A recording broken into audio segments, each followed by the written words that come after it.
యిర్మీయా కుమ్మరింటికి వెళ్ళు. యిర్మీయా ప్రవక్త కుమ్మరింటికి వెళ్ళి చూస్తున్నప్పుడు కుమ్మరి తన సారు మీద పని చేస్తున్నాడు. చూస్తూ చూస్తూ ఉండగానే తన చేతుల్లో ఉన్న కుండ పిగిలిపోయింది, విడిపోయింది. ఆ కుమ్మరి ఆ మంటిని తీసి పడివేయలేదు. తిరిగి అదే మట్టి వాడి తనకు యుక్తమైన పాత్రను, అనుకూలమైన పాత్రను తయారు చేసుకున్నాడు. అది చూపించి చెబుతున్నాడు దేవుడు, యిర్మీయా కుమ్మరి మంటికి చేసినట్లు నేను మీకు చెయ్యలేనా? కుమ్మరి మంటికి చేసినట్లు నేను కూడా మీకు చేస్తాను. కుమ్మరి మంటికి ఏం చేశాడు?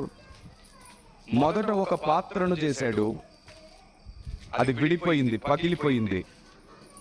మరలా ఓపిక తెచ్చుకొని దాన్ని పడేయకుండా దానితో మరి ఒక పాత్రను చేశాడు.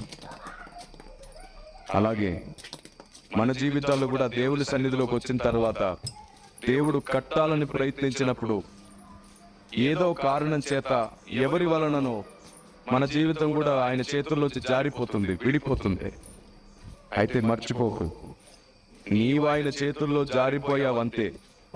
తిరిగి చెయ్యి చాపి నిన్న ఆయన తనకు యుక్తమైన పాత్రగా మార్చుకుంటాడు.